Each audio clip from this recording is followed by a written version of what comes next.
Magandang araw po sa inyo lahat. Welcome po sa panibagong video natin dito sa Makapili TV.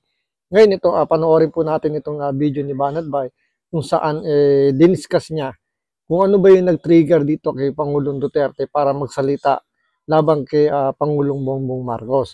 So bago natin simulan tong video na to, kung hindi ka pa nakasubscribe sa channel na to, baka pwede naman pakipindot yung subscribe button. At the same time, palike na rin yung video. Wala naman pong bayad dyan.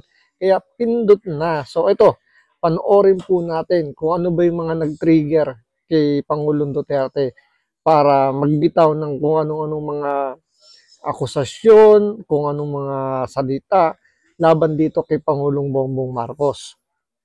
Alam niyo kung bakit? Ano nag-trigger sa kanya? Yung pambabastos ni Romualdez sa usapan nila ni Subiri, Romualdez at si PBBM. Nakikita niya na binabastos na literal ni Romualdez ang Pangulo. Yun ang totoo. So ibig sabihin si Speaker Romualdez talaga ay pinakaugat po ng nagiging problema ni Pangulong Bongbong Marcos. At ito yung napapansin ni Pangulong Duterte, kaya yun yung isa sa mga naging dahilan o yung mga nag-trigger dito kay Pangulong Duterte para magsalita laban dito kila Pangulong Bongbong Marcos at kay Speaker Romualdez. You understand? Hindi naman niya out of nowhere, kailangan trip ko lang magsalita kasi may rally. Ay, legs ko yung bagong lipon, yung bagong lipam, ano yung bagong Pilipinas. Trip ko lang magsalita. Hindi.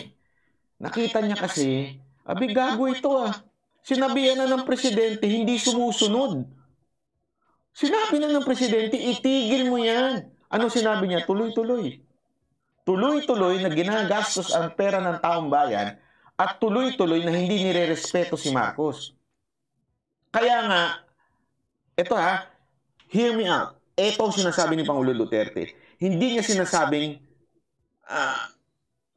Hoy Marcos, ano ka na? Hindi. Ang sinasabi niya, binabastos na kasi yung konstitusyon.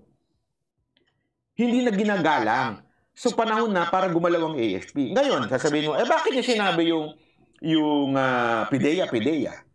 It is because, sinasabi niya, hindi nagre-reply itong si Marcos dahil ganun siya, bangag. Gets nyo? So, the main idea is, ginagago ang konstitusyon ni Romualdez at ng asawa ni Marcos at hindi gumagalaw si Marcos dahil bangag siya. So yun pala yung dahilan kung bakit yung People's Initiative, dire-diretso pa rin gumagalaw kahit na sinabi ni Pangulong Bongbong Marcos na itigil yan. So, malinaw na sinasabi nga ni Pangulong Duterte na binabastos na ni Romualdez yung presidente natin, si Bongbong Marcos, kasi hindi nga siya nakikinig. At the same time, yung asawa ni PBBM, si First Lady Lisa, parang nakikipagkontsabahan dito kay Romualdez. Kasi nga, dire-diretso pa rin yung nila, yung kanilang pagsuporta sa People's Initiative kahit na sinabi na mismo ni Pangulong Marcos na itigil yan. Sa bagay, sabi nga ni Pangulong Duterte, bangag nga eh. So paano nga naman parang wala sa katinuan itong si Pangulong Bongbong Marcos dahil nga bangag. Sabi ni Pangulong Duterte. It's not the other way around na parang, ikaw kasi Marcos, salot ka dito Panggulo ka, tawag dito, sinisira mo bayan natin. Hindi yun. Kasi kanina sinabi niya paulit sa akin yun Sinabi niya, wala namang major mistake si Marcos Kaya lang, pinababayaan niya itong si Romualdez at kanina, diretsuan niya sinabi sa akin yung asawa niya. Kasi nga daw, bangag. Yun ang pagkasabi niya. Which is, sinabi rin naman niya kanina sa stage show. Inuulit ko lang, okay? Hindi po ako nagsabi noon, so yung mga nanonood dyan, baka mamaya ako pang-initan nyo, hindi po ako nagsabi noon. Si Pangulong Duterte. So, ibig sabihin, parang hindi bibigyan ng vitamin si Bongbong Marcos. Siguro gawin yung ginagawang panakot ni First Lady or ni Speaker Romualdez base siguro sa analysis ni Pangulong Duterte. Baka may pinangahawakan itong dalawa para hindi kumontra si PBBM. Siguro nga dahil bangag nga raw, sabi ni Pangulong Duterte, hindi siya makapalag dito sa dalawa. Okay? Si Pangulong Duterte po nagsabi nun. So doon mo makikita, bakit ko ina-explain to? I'm not defending Marcos. Hindi. Sinasabi nga natin, bangag na yun eh. Anong sinasabi ko lang? Si Pangulong Duterte, hindi ho siya sakim sa kapangyarihan.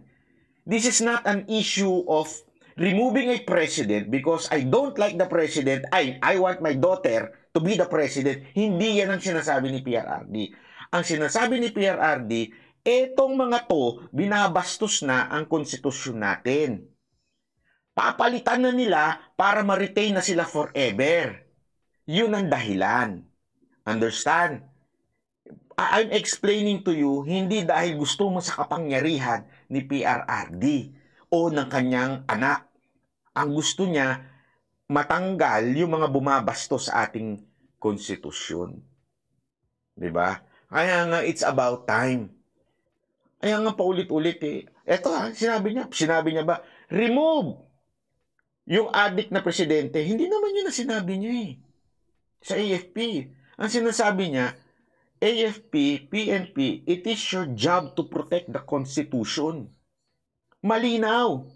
It is your job to protect the Constitution.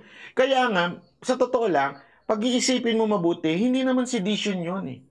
Because yun talaga ang mandato ng AFP at PNP. Protect the Constitution. The Constitution is greater than any politicians. Ito, sabi niya, ito ang haligi ng ating bayan, ang konstitusyon. Pag ito tinarantado ng sino man, trabaho ng AFP at ng PNP na protektahan ito.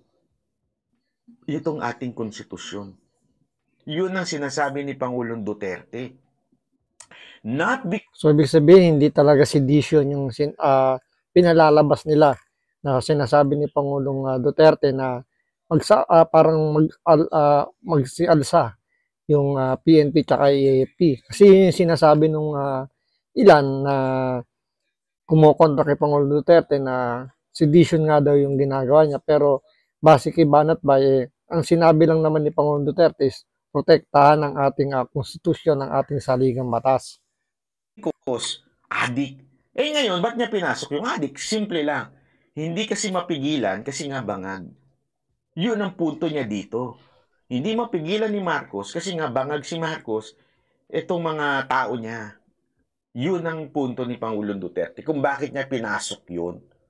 Understand? Yun lang po. Gusto ko lang ipaliwanag sa atin yung para magkaintindihan tayo na this is not about power trip or parang nag-grab ng power. Hindi ho yun. Our president, PRRD is not like that. Di ba? Sabi pa nga niya ewan ko kung narinig niyo sa speech yun. Sabi niya, nung naging presidente, ang unang nasa isip ko na kaagad kung kailan ako bababa dito. Sinabi niya sa akin kasi yun. Yun yung nagpapatunay na si Pangulong Duterte hindi sakim sa kapangyarihan.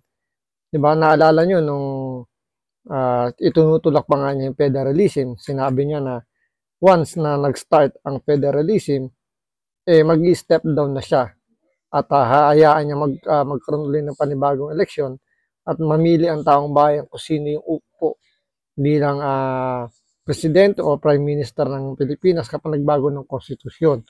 So, abangan po natin sa mga susunod na video kung ano yung magiging tugon dito ni Pangulong Marcos sa mga binibitawang salita ni Pangulong Duterte. So, maraming salamat po.